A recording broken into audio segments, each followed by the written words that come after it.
Puede ocupar su lugar, hermano. Buenas tardes. ¿Cómo están? Gracias a Dios.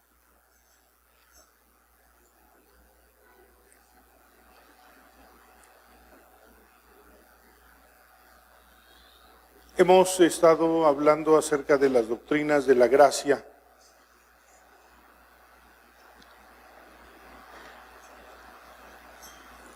Y todo el andamiaje que Dios hizo para que le conociéramos, nos reconciliara con Él y fuéramos hechos sus hijos. Le conociéramos porque no le... Nos reconciliáramos porque éramos enemigos de Dios. Y fuéramos hechos sus hijos para que tuviéramos herencia en Él. ¡Qué maravilla! Por eso Efesios capítulo 1 dice, en Él estamos completos. Él es la plenitud de aquel que todo lo llena para todos. Y esta mañana, o esta tarde ya, vamos a hablar de un tema maravilloso, la redención. La redención, ¿cómo fuimos redimidos? ¿Por qué fuimos redimidos? ¿Quién nos redimió? ¿Qué significa la redención? Es una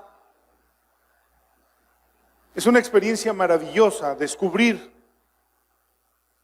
lo que la Biblia nos enseña, nos ilustra, nos explica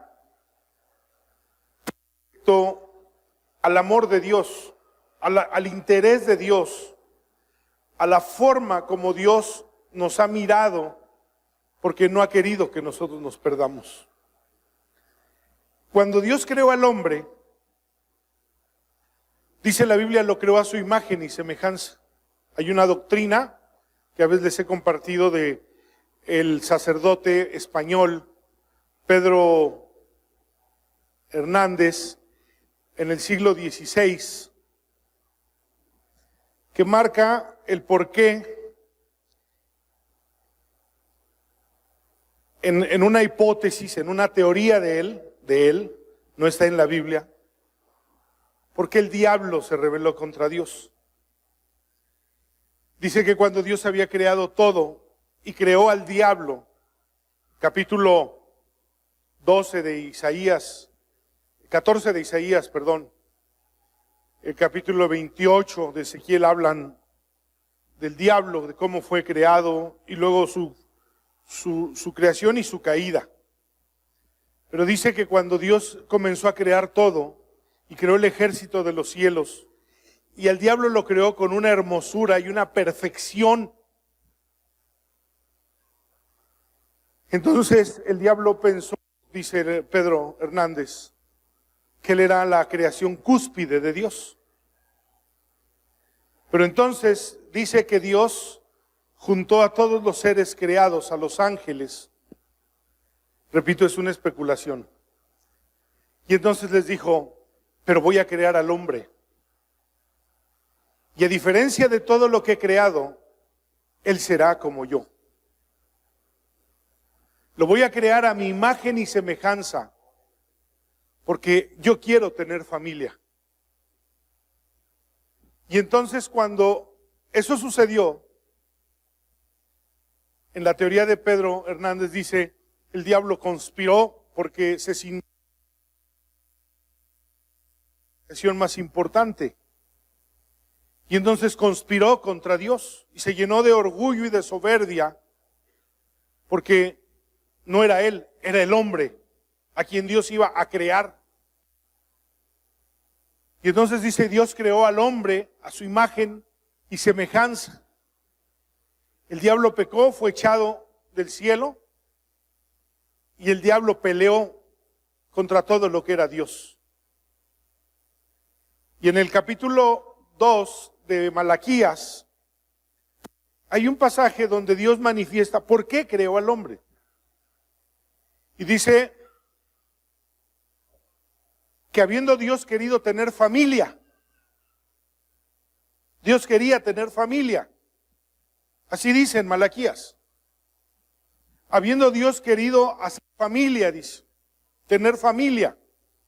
Y entonces, luego Juan en el capítulo 3, en una declaración de consumación, de la declaración más importante y el sentido que debe de tener un creyente como lo más importante, Juan dice, ya somos hijos de Dios. Como una consumación que Dios, que era el propósito inicial de Dios, que fuéramos su familia, y el pecado vino a traer problemas en esa relación. El hombre fue destituido, pero en el plan de Dios, en el plan de amor de Dios, fuimos recuperados por Dios en Cristo.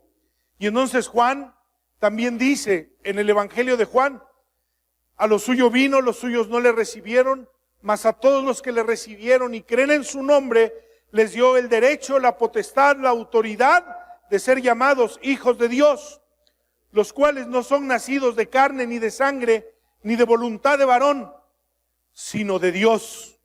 Nacimos de Dios, para Dios, eternamente, para ser hijos de Dios, familia de Dios. Si hijos, dice la Biblia, también coherederos juntamente con Cristo. Era el plan de Dios. Pero el plan de Dios fue diseñado, está claro, antes de la fundación del mundo, pero fue declarado a Israel en el desierto.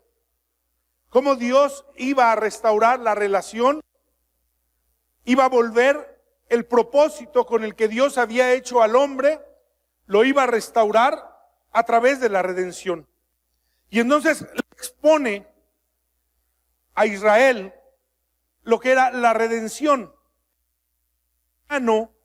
de las leyes cívicas que Israel tenía que cumplir y obedecer, para que a través de ese plano que estaba en Éxodo capítulo 13, fuera una figura, un tipo de lo que Cristo vendría a cumplir y la razón por la que Cristo se haría hombre, habitando entre nosotros y adoptara la obediencia como su forma de relación con Dios, que fue lo que el hombre perdió, la obediencia, y Jesús restaura con su obediencia para volvernos a Dios.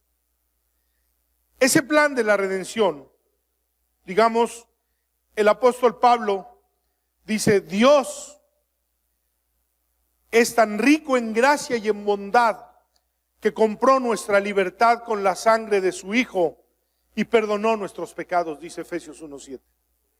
Dios es tan rico en gracia y en bondad que compró nuestra libertad con la sangre de su Hijo y perdonó nuestros pecados. La versión Reina Valera dice, en quien tenemos redención por su sangre, el perdón de pecados según las riquezas de su gracia. Para expresarnos lo que es la redención. Y la palabra significa rescatar, liberar, comprar de nuevo. Eso quiere decir redención. Redimir es rescatar, liberar, comprar de nuevo. Algo que ya le pertenecía, pero que fue recuperado por Dios. Es como algo que empeñamos o que está perdido y puede ser redimido pagando una suma requerida de dinero. Lo podemos recuperar. Eso es la redención. Y la historia de la redención es algo muy hermoso y muy bello que la Biblia nos enseña. Hay cosas que quisiéramos conocer de la vida y que no las vamos a conocer nunca. La Biblia no es un libro de explicaciones de la vida. Pero hay cosas que están en la Biblia porque es necesario, porque es vital, muy importante que nosotros lo conozcamos y todos los creyentes debemos conocerlo. La redención es un tema que todos tenemos que conocer perfectamente para que sepamos cómo fuimos recuperados por Dios como hijos de Él. Y en ese espacio de la redención, el capítulo 13, versículo 2 de Éxodo, dice esto. Voy a leer el contexto del Antiguo Testamento de lo que es la redención. Conságrame todo primogénito. Cualquiera que abre matriz entre los hijos de Israel, así de los hombres como de los animales, es mío. Primogénito de los hombres o de los animales me pertenece.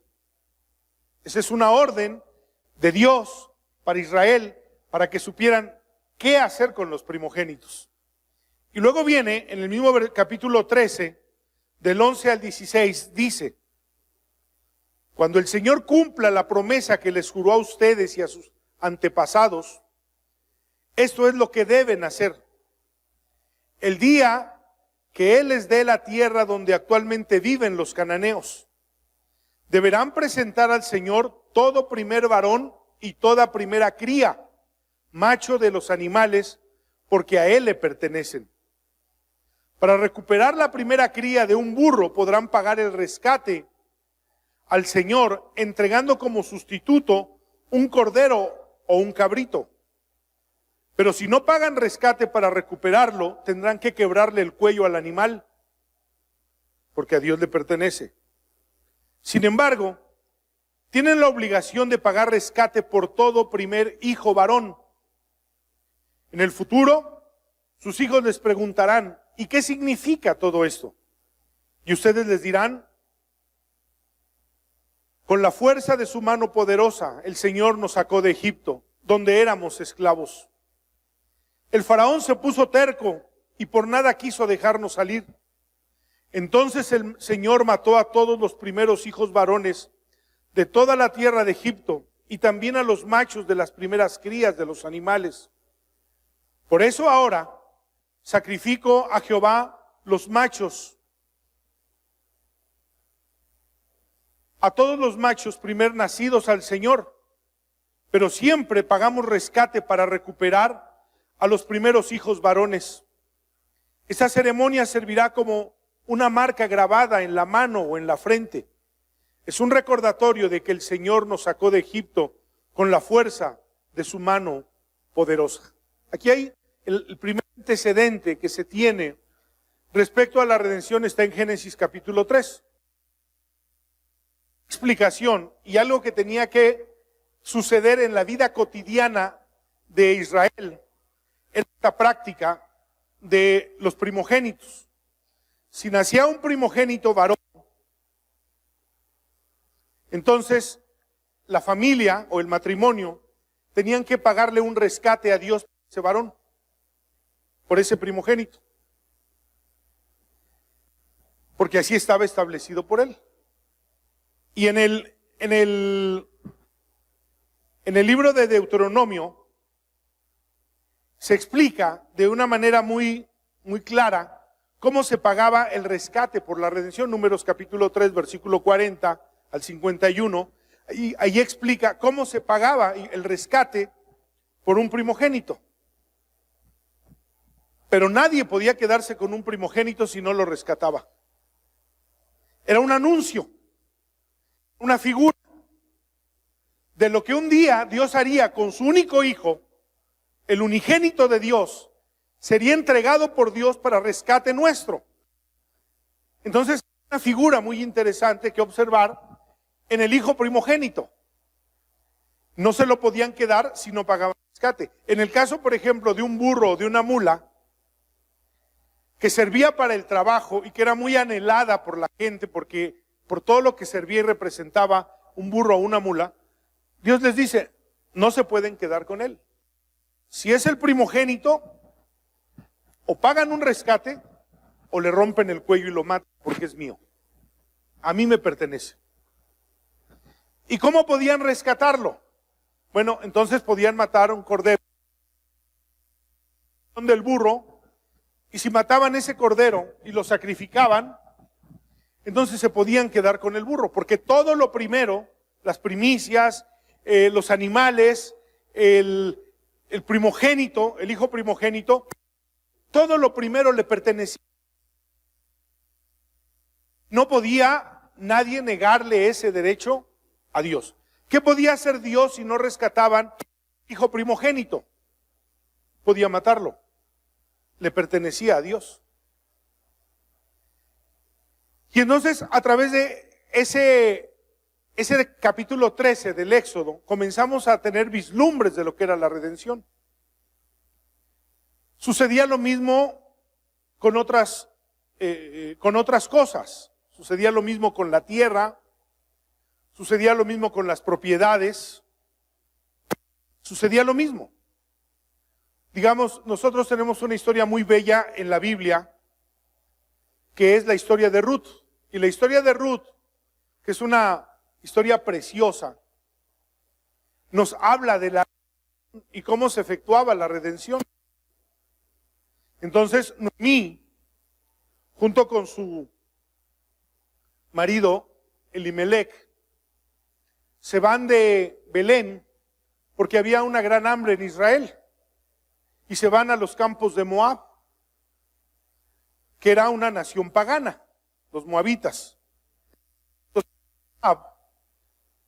Allá mueren sus hijos, Kelión y Mahaleón, mueren en Moab, muere también el esposo de Noemí, y entonces se queda sola. Y dice el pasaje que Dios había visitado a Israel y aquella hambre que había habido se había terminado y ahora había comida y los campos. Cuando Noemí decide regresarse, trata de dejar a sus nueras y Ruth, Orfa y Ruth niega a quedarse y abandonar a Noemí. Y hay un pasaje maravilloso, extraordinario, de una expresión de lealtad de Ruth hacia Noemí, que le dice: no me ruegues que te deje ni que me aparte de ti, porque donde quiera que tú vayas iré yo. Tu pueblo será mi pueblo y tu Dios será mi Dios, le dice. Expresión de lealtad. Pero también hay una raíz, que la raíz de Jesús viene de una mujer moabita, no judía, porque Ruth fue la abuela de David y a Jesús se le conocía como el hijo de David. Era de la simiente, de la descendencia de David. Y entonces regresa Ruth con Noemí, pero no tenían nada. Entonces Noemí le dice a Ruth: ve tras la gente que está cosechando, que está recogiendo las espigas del trigo en el campo, y lo que les quede, recógelo. Y va Noemí y lo hace de esa manera, pero de pronto Boz, que era el dueño de aquellos campos, llega a supervisar sus campos y se encuentra a Noemí, que era una mujer muy hermosa. Y le llama la atención lo que está haciendo y llama al mayordomo y le pregunta: ¿qué hace esta mujer aquí? Ella recoge solo los desperdicios. No era de Noemí, Noemí era conocida, era muy conocida en Belén. Y había regresado, pero había regresado con gran amargura, porque había regresado sepultando a sus hijos y a su esposo. Y entonces le dicen a Boz, ella se encarga de mantener a Noemí y de llevarle comida a Noemí. Boz era pariente de Noemí. Y entonces le dice a su mayordomo: de aquí en adelante, tiren a propósito espigas de trigo, para que ella las recoja y pueda llevar con abundancia a Noemí. Y cuando se detengan a tomar agua, que ella venga también al pozo y que ella tome agua con ustedes. Y quiero que la cuiden y que nadie la moleste. Cuando eso sucede, Ruth va y le cuenta a Noemí lo que había pasado y las indicaciones que había dejado Boz y cómo había sido favorecida por Boz. Me recuerda que Boz es su pariente cercano. Y lo que viene a la mente es la redención. La redención, ella no tenía posesiones. Ella no tenía bienes, todos los había dejado. Seguramente se había endeudado y alguien tomó sus bienes, porque la redención decía que si ellos vendían su tierra o sus bienes, los vendían durante el tiempo que duraba el jubileo. Pero cuando se acercara el tiempo del jubileo y alguien quería comprar esos bienes, solo pagaba una parte proporcional en función de lo que faltara del jubileo, porque el jubileo hacía que todos recuperaran sus bienes. Todos recuperaban su libertad, los que habían sido llevados como esclavos porque no habían podido pagar, y recuperaban sus propiedades los que las habían tenido que vender porque tenían problemas económicos. El día del jubileo, todos recuperaban sus bienes. Pero si alguien lo quería recuperar un año antes, un tiempo antes, unos meses, unos años antes, si él pregunta, dile: soy Ruth, la nuera de Noemí. Y sucede tal como Noemí lo había tramado. Ruth se puesta a los pies de Boz, y Boz se da cuenta que alguien estaba allí. Cuando ella le dice: soy Ruth, entonces el corazón de Boz, que ya era un hombre grande, se alegra. Porque le dice: ¿por qué miraste hacia mí y no hacia un joven? Y le dice: ponte esta manta, y antes de que el alba raye, yo voy a salir para que nadie murmure, porque no quiero manchar tu honra, le dice Boz a Ruth. Y así lo hace, se va. Pero entonces Boz le promete a Ruth que iba a buscar. Él no era el pariente más cercano, era un pariente cercano, pero no era el más cercano. Y la ley decía que era el pariente más cercano el que podía efectuar la redención. Entonces Boz va y busca a quien era el pariente más cercano, lo encuentra y le platica las cosas, y le pregunta también: ¿tienes interés en Ruth? Porque si tú no tienes interés, yo tengo interés en redimirlas. Y entonces aquel pariente más cercano le dice: no. Y haz como mejor te testigos, y se hace toda la ceremonia que se hacía para dejar claro que uno había renunciado a su derecho y el otro tomaría ese derecho. Y entonces Boz hace esa ceremonia y toma el derecho. Y entonces él viene y redime los campos a Noemí y toma a Ruth por esposa. Y es una figura hermosa de la redención. Como algo que estaba perdido completamente, como alguien que no tenía ninguna esperanza de recuperar lo que era suyo, revivir, a través del plan de la redención dado en la ley de Moisés, podían recuperarlo. Y el corazón de Noemí se alegró porque recuperaron todo. Redimió Boz. Era la misma imagen que 2 siglos más tarde, se expresaría también en el Calvario. ¿Por qué Jesús tenía que hacerse hombre? Es una pregunta para la redención. Porque tenía que haber un pariente cercano. Y para que Jesús fuera cercano, recuerdo cuando en el Salmo 139, David le dice a Dios: me has conocido desde lejos. Me has conocido desde lejos, Dios, tú allá en tu morada y yo aquí en mi miseria. Es cierto. Pero entonces Jesús, como dice Filipenses capítulo 2, Versículo 5, haya pues en ustedes este mismo sentir que hubo en Cristo, el cual siendo en forma de Dios, no se aferró ser igual a Dios, sino que se despojó a sí mismo y tomó forma de hombre. Tomó forma de hombre. Dios tomó forma de hombre. Dios se hizo mi pariente cercano. Él voluntariamente se hizo como yo. Porque en la redención solo un pariente cercano podía redimir. Y para que a mí me redimiera Dios, Dios tenía que hacerse como yo. Y dice la Biblia, y se hizo hombre y habitó entre nosotros. Y vimos su gloria.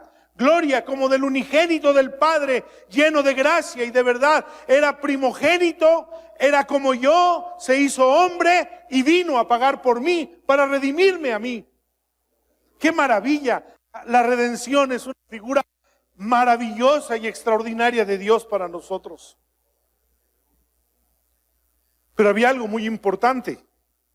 Esa era la redención. Pero la sangre, era muy importante la sangre. ¿Por qué? La Biblia decía en Levítico capítulo 17, versículo 11, porque la vida del cuerpo está en la sangre. Porque la vida está en la sangre. Les he dado la sangre sobre el altar con el fin de purificarlos, para hacerlos justos ante el Señor. Es la sangre dada a cambio de una vida la que puede hacer posible la purificación. Eso decía el Levítico. Entonces, era muy importante la sangre. Y dice como Dios había dispuesto que la sangre dada a cambio de una vida, es decir, si no se mataba a un animal o a un ser, no había derramamiento de sangre. Esa figura ya venía también aquel día cuando Adán y Eva habían pecado. Y se sintieron avergonzados, hicieron ropas de hojas de la vegetación que había para cubrirse porque se sentían avergonzados. Y entonces de pronto aparece que Dios les cambia esas vestiduras de hojas y les pone pieles de corderos que habían sido sacrificados para que se vistieran. Era una figura. La tipología en la Biblia es formidable y es muy importante. Y entonces, después de que les hace saber en Levítico la importancia de la sangre y que en la sangre estaba la vida, Hebreos capítulo 9, versículos 18 al 22 dice, por eso, aún en el primer pacto fue puesto en vigencia con la sangre de un animal. Si Dios ordenó que se matara un animal para que hubiera remisión de pecados. Esa remisión no sería permanente. Periódicamente tenían que matar un animal por los pecados cometidos, y si mañana se volvían a cometer pecados, otro animal, y por cada pecado eran los animales. Y entonces Dios establece 4 sacrificios de sangre en el Antiguo Testamento. Y esos sacrificios de sangre eran para que el hombre fuera reconciliado con Dios hasta el día que llegara un sacrificio completo, perfecto y para siempre. Estaba hablando del sacrificio de Cristo en la cruz del Calvario. Mi pariente cercano, que se hizo hombre, tomó mi lugar, se ofreció como el sacrificio y el derramamiento de sangre que se necesitaba para que yo pudiera ser perdonado, porque sin derramamiento de sangre no hay remisión de pecados, decía la ley. Y entonces Hebreos 9, 18 dice, por eso, aún el primer pacto fue puesto en vigencia con la sangre de un animal. Pues después de que Moisés había leído cada uno de los mandamientos de Dios a todo el pueblo, tomó la sangre de los becerros y las cabras junto con agua y roció tanto el libro de la ley de Dios como a todo el pueblo con ramas de hisopo y lana de color escarlata. Entonces dijo Moisés, esta sangre confirma el pacto que Dios ha hecho con ustedes. De la misma manera roció con la sangre el tabernáculo y todo lo que se usaba para adorar a Dios. De hecho, según la ley de Moisés, casi todo se purificaba con sangre, porque sin derramamiento de sangre no hay perdón de pecados. Entonces, era la redención, era el derramamiento de sangre, pero tenía que ser la sangre de un hombre limpio de pecado. ¿Por qué? Porque sí, bueno, si has pecado, paga con tu sangre. El problema es que la sangre estaba contaminada por el pecado. Y mi sangre no servía para redimirme, porque mi sangre estaba contaminada por el pecado. Pero entonces, la solidaridad de Cristo con el hombre caído fue que Él se hizo mi pariente cercano, se hizo como yo, y ofreció su sangre, su vida. Porque decía, la sangre del cuerpo es la vida. ¿Sí? La sangre es la vida. Y entonces Él ofrece su sangre, ofrece su vida, se hace pariente cercano y decide rescatarme. Por lo tanto, Jesús y los que Él redime tienen el mismo Padre. La Biblia dice, por eso Jesús no se avergüenza de llamarlos sus hermanos, pues le dijo a Dios, anunciaré tu nombre a mis hermanos, entre tu pueblo reunido te alabaré. También dijo, pondré mi confianza en Él. Estoy leyendo Hebreos 2:11. Yo y los hijos que Dios me ha dado, debido a que los hijos de Dios son seres humanos, hechos de carne y sangre, y el Hijo también se hizo de carne y sangre, pues solo como ser humano, solo haciéndose hombre, podía morir, y solo mediante la muerte podía quebrantar el poder del diablo, quien tenía el poder sobre la muerte. Únicamente de esa manera el Hijo podía libertar a todos los que vivían esclavizados por el temor a la muerte. También sabemos que el Hijo no vino para ayudar a los ángeles, sino que vino para ayudar a los descendientes de Abraham. Por lo tanto, era necesario que en todo sentido Él se hiciera semejante a nosotros, sus hermanos, para que fuera nuestro sumo sacerdote, fiel y misericordioso delante de Dios. Entonces podría ofrecer un sacrificio que quitara todos nuestros pecados. Qué hermoso pasaje. Se hizo como nosotros, murió por nosotros para quitarle al diablo. Hay muchos porqués que de pronto hacemos cuando no conocemos todo lo que la Biblia explica. ¿Y por qué tuvo que morir Jesús? ¿Por qué no solo sufrió y por qué no solo derramó su sangre? Pero tenía que morir, explica Hebreos, para quitarle al diablo, que tenía la autoridad sobre la muerte, el poder de la muerte. Y entonces libertarnos a nosotros, que por el temor a la muerte vivíamos esclavizados por el miedo. Y Cristo vino, se solidarizó con nosotros, murió por nosotros, no solo pagó el rescate por nuestra vida, sino que le quitó el poder de la muerte al diablo, abolió la muerte para nosotros, hizo sus hijos. Todo esto se parece estrechamente, íntimamente se parece a lo que menciona el Antiguo Testamento en Malaquías, cuando proclama un porqué de Dios. ¿Por qué nos hizo sus hijos? Porque quería tener familia. Pero sus hijos desobedecieron. Pero Él nos redimió. Y cuando nos redimió, nos volvió a ser sus hijos. Recuperamos nuestro imperio perdido. El hombre tenía un imperio. Cuando Dios lo creó y lo pone en el huerto del Edén, le dice, todo es tuyo. Todo. Y todo va a servir para ti. Todo árbol, todo animal es para tu alimento. Las flores van a embellecer tu camino. La bóveda celeste te asombrará y te alumbrará. Todo es para ti. Y tú vas a gobernar sobre todas las cosas. Enseñorea y gobierna. Éramos vicerregentes de Dios en la creación. Pero el pecado nos hizo perder todo.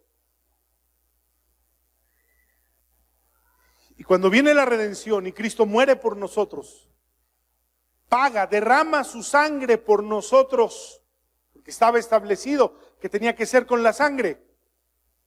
Se solidariza con nosotros, muere por nosotros. El apóstol Pablo al final del capítulo 3 de Romanos dice, y resucitó para nuestra justificación. Todo lo hizo perfecto y todo lo hizo completo. Y aquella redención desde el capítulo 13 de Éxodo hasta el libro de Ruth, en toda su historia completa, son una imagen de lo que sería la redención. Pero el Calvario es el cumplimiento, la realidad de todo lo que Dios hizo en la redención por nosotros, para que nosotros fuésemos salvos. Si algún día usted se ha preguntado si usted es verdaderamente salvo, si no habrá perdido su salvación, si usted puede o no puede sobrevivir a la salvación, entienda esto muy claro. Dios lo hizo completo y perfecto y para siempre. Y no descansa en usted, descansa en Él. Él lo prometió, Él lo cumplió, Él lo hizo, y Él hará que así como Israel llegó a la tierra prometida, estando en el desierto, usted y yo lleguemos al cielo. Es la historia de la redención. Ahora, ¿cuál era la condición humana y por qué el hombre necesitaba ser redimido? Bueno, Romanos 7:14 dice, soy carnal vendido al pecado. El pecado se enseñoreó de mí. Y todo pecado es enemistad con Dios. Y la Biblia dice, la paga del pecado es la muerte. Esto traía consecuencias. No era solamente un evento, un hecho, cualquier cosa, no. Había sido transgredida y había sido desobedecida la voluntad de Dios. Nos habíamos declarado en rebelión contra Dios. Y habíamos sido vistos desde los ojos de Dios como sus enemigos. Y no solamente el pecado se había enseñoreado de nosotros, la ley nos había condenado. Vivíamos bajo la maldición de la ley y la ley nos condenaba. No podíamos nosotros sobrevivir a esa maldición porque la ley decía que transgrediendo un solo mandamiento de la ley nos hacíamos culpables de todos los mandamientos. Y una vez constituidos pecadores, estábamos condenados para siempre. Es decir, verdaderamente teníamos problemas. Pero también dice la Biblia, reinó la muerte. Romanos dice que entró el pecado y reinó la muerte. Y eso es algo que todos conocemos. Usted visita, si usted ya tiene más de 40 años, usted visita ocasionalmente al médico. A usted le duele algo. Usted va muriendo cada día. Yo me acuerdo cuando llegué aquí como pastor, yo bajaba corriendo por aquí, a veces subía, estábamos haciendo algunos trabajos y subía. Ahorita lo hago, me arruino la rodilla. Ahorita brinco para allá, me caigo.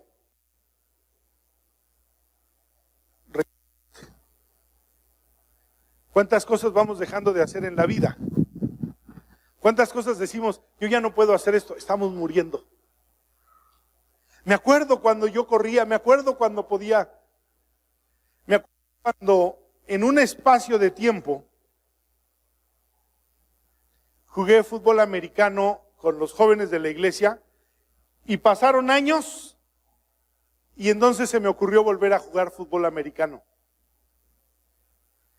Y entonces yo quería recordar que yo corría, que yo brincaba, que yo golpeaba, Pues sí, eso estaba grabado en mi memoria. Pero pronto me di cuenta que había muerto para eso. Porque un golpe, me tumbaron, no me levanté y tardé 2 semanas para recuperarme del dolor. Entendí, estoy muerto. Convivimos de tal manera con la muerte que no nos damos cuenta que morimos cada día. Aparece una enfermedad que ya no se volverá a ir. ¿Se acuerda cuál fue el primer día de una enfermedad que usted tiene y que no lo ha dejado? ¿Cuál fue el primer día que le diagnosticaron o el primer día que sintió un síntoma, que se sintió mal y no se imaginó que de allí en adelante nunca recuperaría su salud? Esa es la vida del hombre. Reinó la muerte. Pero no solo en eso. Esa es la parte evidente de que la muerte espiritual también reinó y que estábamos perdidos y muertos en nuestros delitos y en nuestros pecados y estábamos condenados eternamente por Dios porque reinó la muerte. Y la muerte hizo un reino y hizo una autoridad y descompuso mi vida. ¿Cómo reinó la muerte espiritualmente en mi vida? Nací sin darme cuenta, con capacidades extraordinarias para lo malo. El pecado lo podía hacer con una facilidad impresionante. Nadie tenía que enseñarme ni habilitarme para nada para hacer lo malo. Yo traía la capacidad y la habilidad para el pecado, para hacer lo malo, y pronto me di cuenta que esto me empezó a causar problemas serios en mi vida y en mis relaciones. ¿Por qué? Reinó la muerte. Reinó el pecado. Y muchas veces pensé que yo podía escapar y yo podía decir, bueno, ya no voy a hacer esto. En 5 años ya no voy a fumar, ya no voy a tomar. En 5 años ya me voy a volver una persona fiel a mi esposa. Pasaron 20 y me di cuenta que nada de lo que pensé que podía dejar lo pude dejar, porque soy esclavo, vendido al pecado, y reinó la muerte. Me descompuso la vida. Cuando yo pensé que podía hacer lo que se me viniera en gana y que todo lo que yo hacía lo disfrutaba, me di cuenta que todo tenía consecuencias y las consecuencias me lastimaron gravemente hasta la muerte.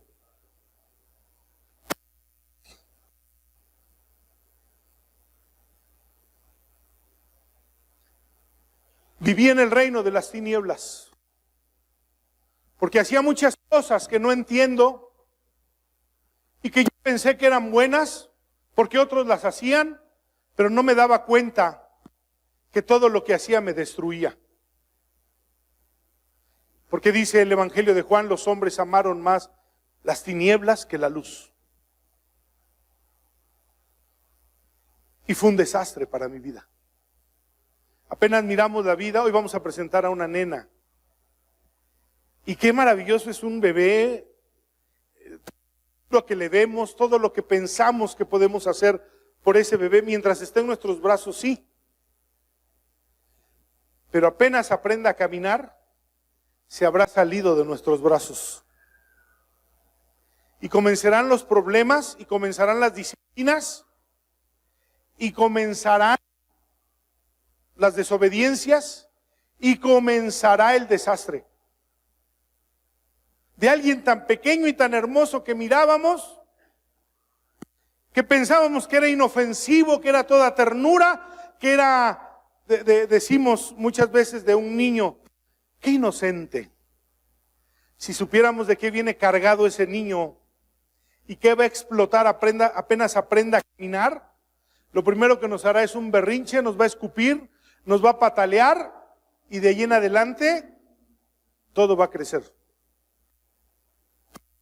Esa es la tragedia. El reino de las tinieblas. Bajo la autoridad del diablo. Jesús le dijo a los fariseos, ustedes de vuestro padre el diablo sois hijos de autoridades. Si no somos hijos de Dios, somos hijos del diablo. Usted crea o no cree en Dios, crea o no cree en el diablo, es hijo del diablo mientras no conoce a Dios. Le guste o no le guste. Usted puede decir, yo no creo en la teoría de la gravedad. Pues aunque no crea, vaya sobre la azotea y luego camine donde no hay láminas. Y aunque no crea, se va a caer y se va a matar. No es cuestión de que usted quiera creer o no. Es de que entienda la realidad. O somos hijos de Dios o somos hijos del diablo. Y entonces tenemos problemas. ¿Por qué? Porque además no podemos redimirnos de estas cosas. Mire cómo dice el Salmo 49, versículos 7 y 8. Ninguno de ellos podrá en manera alguna redimir a su hermano, ni dar a Dios su rescate, porque la redención de su vida es de gran precio y nunca, jamás se logrará.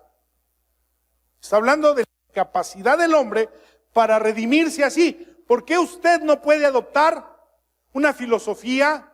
¿Por qué no puede decir, ok, me voy a convertir en una persona buena, no le voy a hacer nada a nadie, no le voy a hacer mal, voy a ayudar a mi prójimo, voy a sacrificarme, voy a regalar mi tiempo?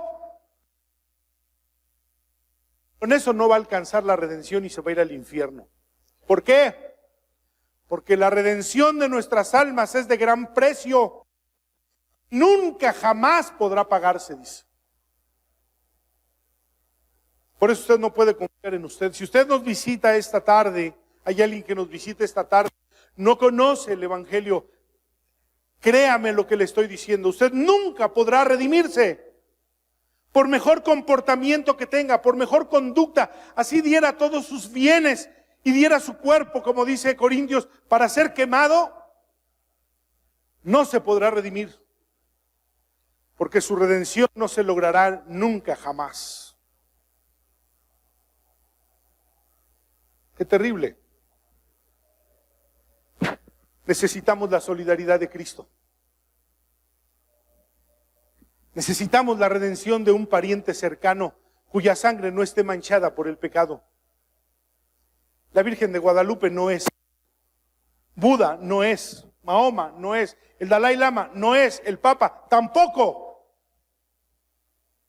Su sangre está manchada. Ellos no pueden pagar por nosotros. Ellos no pueden darnos salvación, no nos pueden redimir. ¿Quién puede? Una sangre limpia de pecado. Un pariente cercano. Jesús se hizo hombre y habitó entre nosotros. Se hizo nuestro pariente cercano y su sangre no estaba manchada por el pecado. La palabra de Dios dice que no hubo pecado en él. Nunca fue hallado pecado en él. Él quería redimirme. Y entonces, Él efectúa la redención. Y la redención, si yo tenía problemas con la muerte, el pecado, la ley, las tinieblas, el diablo, mi cuerpo que se corrompe y se muere, la vida que se acaba y se destruye, mi conducta que se degenera, entonces cuando Cristo vino a redimirnos, Él nos redimió. Primero, de la muerte. La muerte tendría autoridad sobre nosotros. Así en que por cuanto los hijos participaron de carne y sangre, Él también participó de lo mismo para destruir por medio de la muerte al que tenía el imperio de la muerte, esto es, al diablo, y librar a todos los que por el temor de la muerte estaban durante toda la vida sujetos a servidumbre. Y dice Primera de Corintios capítulo 15, versículos 54 al 56. Mire qué hermoso pasaje. Si usted pregunta, ¿Dios me ha redimido de la muerte? ¿Ha quitado el poder de la muerte sobre mí? Sí.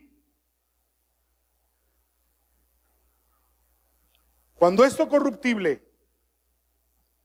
este cuerpo corruptible, se haya vestido de incorrupción y esto mortal se haya vestido de inmortalidad, entonces se cumplirá la palabra que está escrita: convertida es la muerte en victoria. ¿Dónde está, oh muerte, tu aguijón? ¿Y dónde, oh sepulcro, tu victoria? Ya que el aguijón de la muerte es el pecado y el poder del pecado, la ley. Fuimos librados de la ley, del pecado y en consecuencia de la muerte. Recuperamos nuestro imperio. Fuimos vueltos a la vida. Para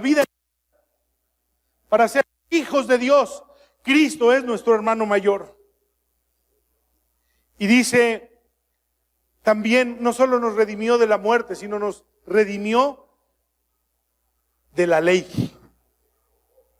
Esa ley que nos estorba con mucha frecuencia y por la que condenamos mucho a nuestros hermanos, tratando de traerles la ley a ellos y a nosotros la gracia, ¿no? Pero fuimos redimidos de la ley.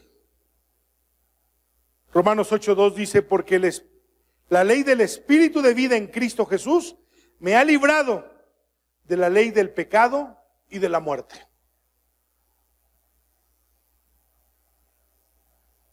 En el 6:14 dice, porque el pecado no se enseñará más de vosotros, pues no están bajo la ley, sino bajo la gracia. No hay ley que me condene. El siguiente dice de pronto,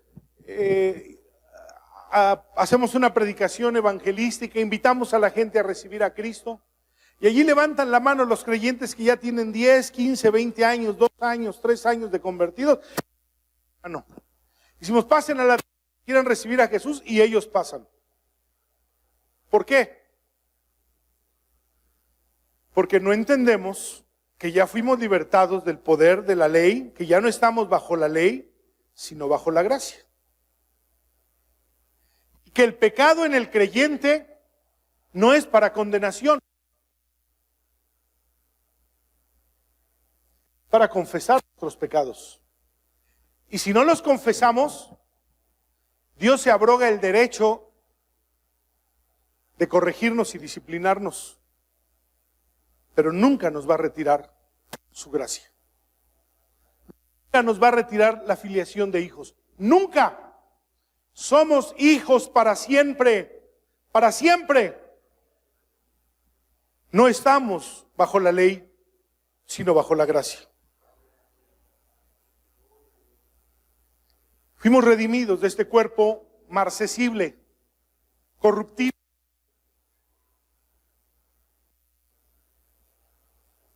Así como lo vemos deteriorándose, veremos un cuerpo maravilloso en la resurrección. En el capítulo 15, versículo 42 también de 1 Corintios, dice, así también es la resurrección de los muertos. Se siembra este cuerpo en corrupción, se resucitará en incorrupción. Se siembra en deshonra, se resucitará en gloria. Se siembra en debilidad, se resucitará en poder. Cuando alguien muere, siempre tenemos nuestras mejores palabras. Era un pillo, pero se murió, qué bueno era. No, en el fondo es que había cosas en el fondo. Sí, el tigre de Santa Julia dicen que era bueno en el fondo. No sé en cuál fondo, pero en el fondo era bueno. Eso es lo que hacemos siempre. Pero aquí hay algo muy bello.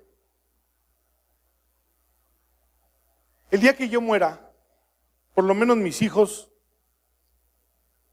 confío en que mi esposa dirán cosas buenas de mí, pero se ahorrarán todas las malas de mí. Y siendo honestos, si tuviera que haber una balanza, habría más cosas malas que hablar de mí que cosas buenas. Porque esa es la vida del ser humano, no se haga. ¿No es cierto?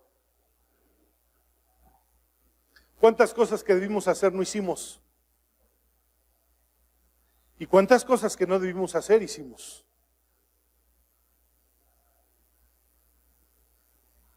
Pero Dios me ha redimido y el día que yo muera llegaré a su y llegaré perfecto, sin mancha, sin corrupción y sin vergüenza. Llegaré como un santo, perfecto, perfeccionado en Cristo a la presencia de Dios, porque Él me ha redimido de este cuerpo. ¡Qué maravilla! Podemos ser ambivalentes, tener flaquezas, errores, pecados. Esa es nuestra vida. Pero el día que lleguemos a su presencia, Cristo habrá completado lo que nosotros completamos. Él pagó por nosotros. Él nos redimió. Estamos redimidos. Pero tiene esto algo muy interesante. Porque dice la Biblia que para esto apareció el Hijo de Dios, en Juan capítulo 3, primera de Juan, para destruir las obras del diablo, dice el capítulo 3, versículo 8. Porque el diablo ha dejado un gran impacto en nuestra vida y nos ha hecho mucho daño. Ha dañado nuestras familias, ha dañado a nuestros hijos, ha dañado nuestra vida. Y el hecho de que Cristo haya aparecido para verme como mi pariente cercano, así como vos redimió a Noemí y le devolvió sus tierras y le cambió la vida, porque la vida de Noemí se había hecho una vida limosnera. Ve y recoge lo que tiren y tráelo. Cuando vos redimió a Noemí, le devolvió todas sus tierras. Así ha sido Cristo para nosotros. Hemos tenido una vida miserable, destruida por el pecado, en el adulterio, en la mentira, en el alcohol, en los vicios, en los problemas. Esa era la vida miserable y limosnera que teníamos. Pero vino Jesús, que se hizo como nosotros, y vino y destruyó las obras que el diablo había hecho en nuestra vida y nos llamó a la regeneración, a la santificación, a una vida de testimonio divino. A eso hemos sido llamados y nos cambió la vida. Y dice el apóstol Pedro, sabiendo que fuisteis rescatados de vuestra vana manera de vivir, ¿no le da gracias a Dios que Dios lo rescató de su manera miserable, viciosa de vivir? ¿No le da gracias a Dios? ¿No le da gracias a Dios que ahora sería un vicioso y muchos de nosotros ni siquiera viviríamos si no hubiera aparecido Dios en nuestra vida? Pues debemos de saber que fuimos rescatados de nuestra vana manera de vivir, la cual recibimos de nuestros padres. Pero no fuimos rescatados con cosas corruptibles como oro o plata, sino con la sangre preciosa de Cristo, como de un cordero sin mancha y sin contaminación. ¿Para qué? Para llamarnos a su vida. Ahora Él quiere impartirnos su vida, quiere que conozcamos su vida. Y entonces dice Romanos 6, 17, 18 y el 22. Pero gracias a Dios, que aunque eran esclavos del pecado, ahora han obedecido de corazón a aquella forma de doctrina a la cual fueron entregados, y libertados del pecado vinieron a ser siervos de la justicia. Mas ahora han venido a ser libertados del pecado y hechos siervos de Dios, y tienen por su fruto la santificación y como fin la vida. Vaya tamaño de redención. Esto no se parece a una religión. Esto no se parece a un dogma filosófico. Esto no se parece al Feng Shui. Esto es una obra descomunal, divina, celestial, maravillosa, necesaria y completa de Dios para nosotros. Y por último, Fuimos rescatados de las maldiciones de Génesis 3. Génesis 3 ha destruido este mundo, pero fue una maldición de Dios a causa del pecado del hombre. Porque el hombre estaba advertido. El día que comas de este árbol vas a morir. Y comió, y Dios llamó a la mujer y le dijo: por cuanto obedeciste a la voz de la serpiente y le diste a tu marido. Fíjense que todo castigo de Dios es justo. Justo. Obedeciste a la voz de la serpiente y le diste a tu marido. Ahora tu deseo será para tu marido. Tú te convertirás en su esclava y él se va a enseñorear de ti. Eso es una cultura. Pero aparece el maravilloso capítulo 5 de Efesios. Una redención. En Cristo nuevas criaturas somos. Hemos sido llamados a vida nueva, nueva vida. Y aunque el mundo se porta de esa manera, el evangelio es diferente y nos ha redimido. Y le dice a la mujer: sométete a tu marido y obedécelo en todo. Dirán las mujeres: ¿y en qué nos redimieron? Muy sencillo. Al hombre también le dice: sométete a tu mujer y ámala, porque el versículo 21 dice: sométanse los unos a los otros. ¿Cómo te sometes a tu mujer? Ámala, honrala, a ella, sírvela, susténtala, gloriosa como Cristo a la iglesia. La mujer es figura de la iglesia y el varón es figura de Cristo. Claro que hay una redención para la mujer. ¿No le gustará a la mujer someterse a un marido que la ama, la honra, la sirve, se entrega a ella, la sustenta y la tiene hermosa? Redimidos de la maldición de Génesis 3. Pero al hombre le dice, como le había dicho: con el sudor de tu frente trabajarás la tierra. Y la tierra te va a producir cardos y espinos, angustias, dolor, estrés, preocupación. Y eso le produce el trabajo al hombre. Pero aparece la luz de la redención, las ráfagas de la redención. Estén afanosos, dice Pablo.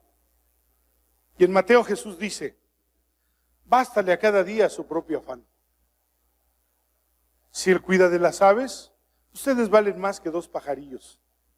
Busquen primeramente el reino de Dios y su justicia, y el alimento, el vestido, el techo, yo se. Se acabaron los cardos y espinos. Se acabó la angustia. Se acabó la fatiga. Vino la redención. Hermanos, no hemos sido redimidos con cosas corruptibles. Hemos sido redimidos con la sangre de Cristo. Él se hizo nuestro pariente cercano. Si para ti la vida es difícil y piensas que la salvación se puede perder, piensas que eres muy débil, piensas tantas cosas, dice la palabra de Dios en Romanos: si cuando éramos sus enemigos nos dio a su Hijo, ahora que hemos sido reconciliados, ¿cómo no hará con Él todas las cosas? Aprendamos a tener un alto sentido de la redención y a relacionarnos con Dios por la redención, no por nuestros méritos. No tengo méritos para merecer nada, pero tengo la redención y lo merezco todo. Redimido, y mi herencia y mi reino perdido fue restaurado por Dios. No tenemos por qué vivir una vida miserable por nuestra ignorancia a la palabra de Dios. Debemos de conocer la palabra. Debemos de tener un sentido maravilloso de la y en virtud de la redención vivir como hijos amados de Dios en Dios. Póngase de pie.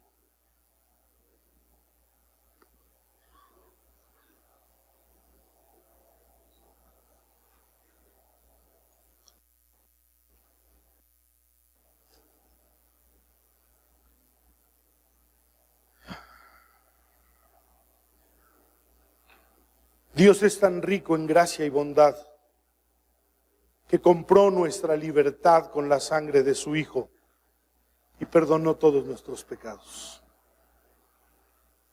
¿Hay alguna persona esta tarde que no ha tenido un encuentro personal con Jesús? Y que muy probablemente se ha pasado el tiempo pensando que pues por lo menos viene a la iglesia, que conoce algo de la Biblia, pero no es suficiente. Si usted no prueba la redención por una voluntad propia, por una decisión propia, se habrá perdido para siempre. Dios hizo lo que usted nunca podrá hacer por usted, salvarse. Pero Dios nos salvó. ¿Quiere usted tomar esta tarde una oportunidad en la palabra de Dios para rendir su vida a la obediencia? No a decir, pues yo creo en Dios, yo voy a la iglesia, yo no me meto con nadie, eso no es salvación. Ese es el hombre más perdido que hay en la historia. El que cree que puede justificarse porque cree que es bueno. Su sangre está manchada, su vida está manchada y usted es un pecador. Necesita reconciliarse con Dios y necesita que la redención se vierta sobre usted para que usted sea salvo para siempre. ¿Alguien quiere entregar su vida a Dios? Levante su mano. ¿Alguien quiere entregar su vida a Dios? Dios le bendiga. Es una decisión. Dios te bendiga. Es una decisión. Es una decisión. Porque es una voluntad de Dios. Dios le bendiga. Dios le bendiga. Es una decisión. Dios. Es una decisión. Dios le bendiga. Dios te bendiga. Dios le bendiga. Qué maravilla. Dios le bendiga. Gracias a Dios. Dios quiere redimirnos. Esta tarde, Dios ha enviado su palabra para salvarle a usted y Dios quiere que usted sea salvo para siempre. Cierre sus ojos, usted que levantó su mano. Acérquese a alguien, por favor. Puede levantar su mano para que alguien le vea y se acerque a usted. Y si usted tiene cerca a alguien, ore por esa persona. Acérquese, por favor. Es lo menos que puede hacer, voltear y ver a una persona y orar por ella. Y quiero hacer una oración con usted y repite esta oración. Dios, he escuchado tu palabra, tu redención. Quiero pedirte perdón por mis pecados. Perdona todos mis pecados. Me arrepiento de mis pecados. Quiero que esté mi vida para siempre y me des una nueva vida, porque quiero ser tu hijo, tu hija,